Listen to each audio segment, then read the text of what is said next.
আসসালামু আলাইকুম প্রিয় দর্শক, আপনারা দেখছেন এগ্রিগ্রাফ চ্যানেল।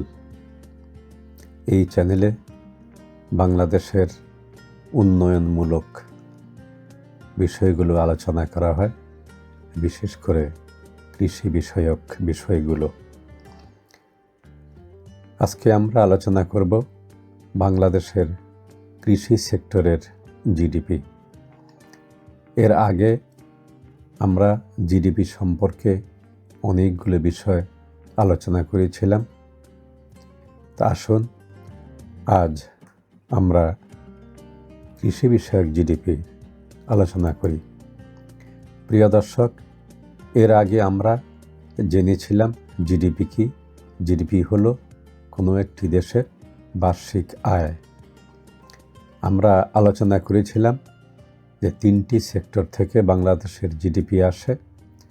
কিছুক্ষণ পরে আমরা ওই বিষয়টি একটু আলোকপাত করব, পরে আমরা কৃষি জিডিপির একটু বিস্তারিত আলোচনা করব। আমরা কোনো একটি এর আগের ভিডিওতে বাংলাদেশের জিডিপির হিস্টোরিক্যাল যে ট্রেন্ড সেটা দেখেছিলাম। আমরা আলোচনা করেছিলাম যে বাংলাদেশের বার্ষিক জিডিপি হলো 50,48,027 কোটি টাকা, এবং এটা মার্কেট প্রাইসে, বাজার মূল্যে। এবং কোনো এক সময়ে বাংলাদেশের সেই জিডিপিটা 2000 সালে এটি ছিল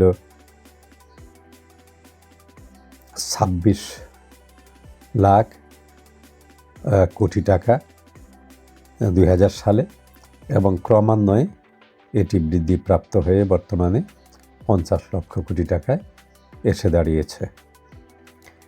এটা ছিল 2000 থেকে 2024 সালের জিডিপির খতিয়ান। এখন আমরা দেখি যে বাংলাদেশের এই যে জিডিপি 50 লক্ষ কোটি টাকা, এটার গ্রোথ রেট কেমন ছিল, মানে এক বছরে 100 টাকা বেড়ে কত টাকা হয়েছিল। আমরা দেখি এখান থেকে, এই গ্রাফ থেকে 2018 সালে এটি বেড়েছিল এর আগের বছরের তুলনায় 7.32%।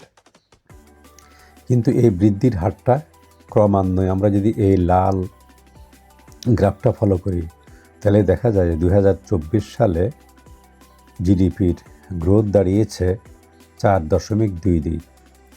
তার মানে যেখানে 100 টাকা কোনো এক সময়ে 160 টাকা 32 পয়সা হয়েছিল, 2024 সালে এসে এটা বছরে হয়েছিল 104 টাকা 22 পয়সা। সে যাক, জিডিপি কমেছে বেড়েছে, এবং পরে আমরা যদি এই রিগ্রেশন লাইন ফলো করি তাহলে দেখা যায় যে বাংলাদেশের জিডিপির বৃদ্ধির হারটা কমেছে, যদিও বাংলাদেশের জিডিপি বেড়েছে। এই গ্রাফটি আমরা এর আগেও আলোচনা করেছিলাম যে বাংলাদেশের যে জিডিপি যে সকল খাত থেকে আসে, ওই খাতগুলোকে প্রধানত তিনটি ভাগে ভাগ করা যায়। একটি হলো কৃষি, এগ্রিকালচার, আরেকটি হলো ইন্ডাস্ট্রি, আরেকটি হলো সার্ভিস বা সেবা। আমরা এই গ্রাফ থেকে সহজেই বুঝতে পারি সবচাইতে বেশি জিডিপি আসে সেবা খাত থেকে, এবং তারপরে আসে ইন্ডাস্ট্রি থেকে, এবং সবচাইতে কম জিডিপি আসে কৃষি সেক্টর থেকে। আর এই গ্রাফ থেকে অনুমান করা যায় যে বাংলাদেশের মোট জিডিপির অর্ধেকই বা অর্ধেকের বেশি আসে এই সেবা খাত থেকে বা সার্ভিস খাত থেকে।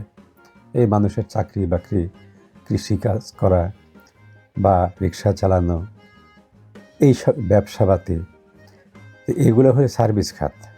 এই সার্ভিস খাত থেকে সবচাইতে বেশি জিডিপি আসে।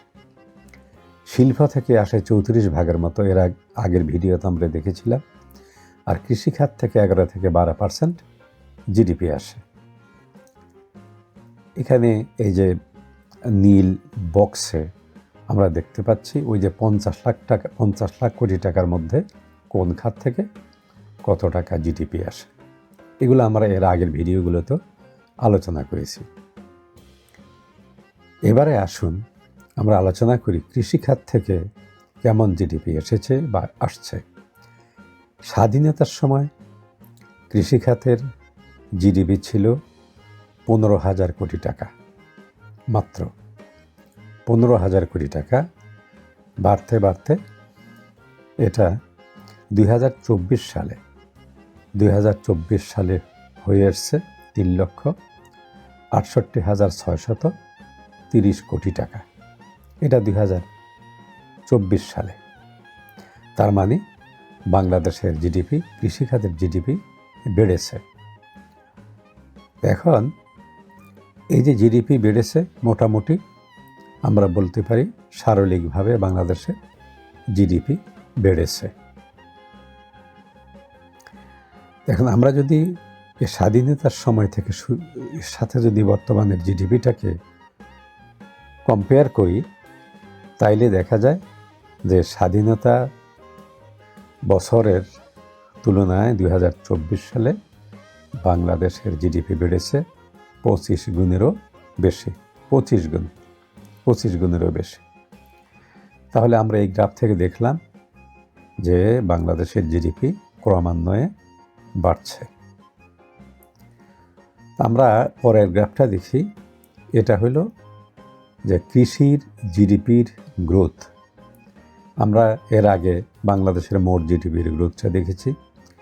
এটা হলো কৃষি জিডিপির গ্রোথ। এটা দেখুন 1970 সালে, মানে স্বাধীনতার বছর, এটা ছিল 6%, এবং এটা কমতে কমতে এই 2024 সালে এসে দাঁড়িয়েছে 2%, 2% বা 2 থেকে 3%।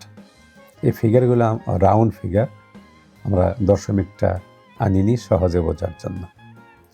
তো আমরা কি দেখলাম এর আগের গ্রাফে, যে বাংলাদেশের জিডিপি বাড়ছে, এই যে বাড়ছে, গ্রাফটা বাড়ছে, অথচ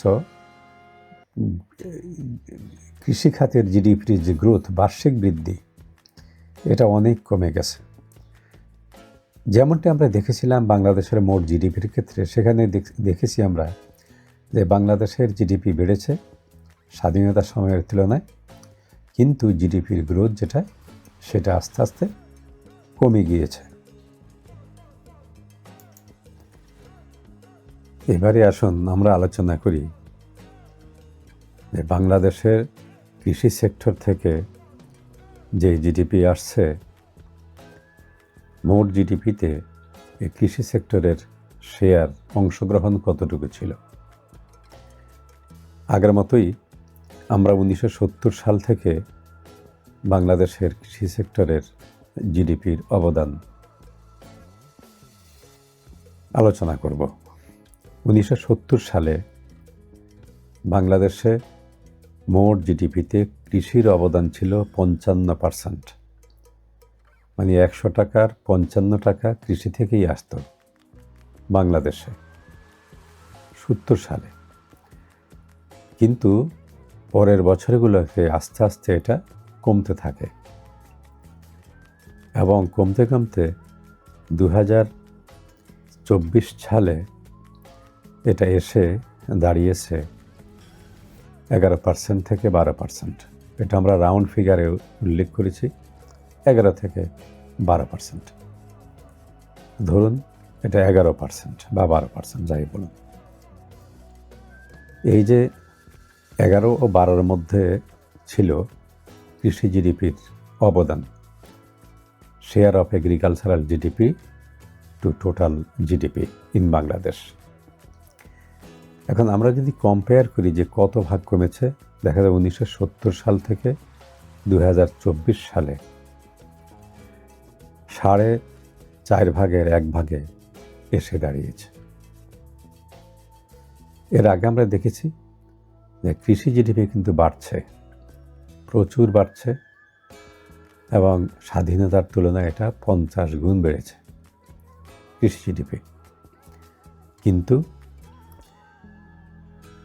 এই মোট জিডিপিতে কৃষির অবদান কমছে। এটার অনেক কারণ আছে। এর কারণ হলো যে ইন্ডাস্ট্রিয়াল সেক্টর, এই সেক্টরে জিডিপি বাড়াতে কৃষির জিডিপিটা কমে গেছে, যেহেতু আমরা 100 ভাগের মধ্যে কত ভাগ কৃষি জিডিপি এটা এভাবেই হিসাব করি। এই যে কৃষির জিডিপি কমে, এটা শুধু বাংলাদেশে না, এটা আমরা পার্শ্ববর্তী দেশ ভারতের কথাই যদি ধরি, দেখেন তাদের জিডিপি যে কৃষিতে 1960 সালে 40 ভাগ ছিল, অর্থাৎ তাদের ইন্ডিয়ার 100 ভাগের মধ্যে 40 ভাগ জিডিপি আসতো কৃষি থেকে। কিন্তু ক্রমান্বয়ে এটা কমতে কমতে 2016-তে এসে ঠেকেছে 15% মতো।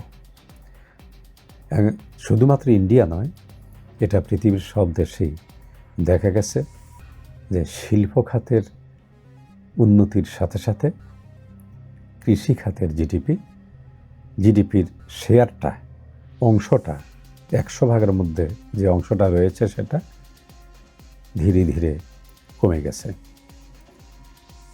তো প্রিয় দর্শক, আজকে আমরা বাংলাদেশের কৃষি জিডিপি কত, অন্যান্য সেক্টরের তুলনায় কৃষি জিডিপির আকার কেমন, এবং 1970 সাল থেকে বাংলাদেশের কৃষি জিডিপির হাল হকিকত আমরা আজকে আলোচনা করলাম। ভবিষ্যতে আমরা কৃষি জিডিপির আরও কিছু বিষয় আলোচনা করব। তো আজকে এ পর্যন্তই। সবাই ভালো থাকুন। আসসালামু আলাইকুম।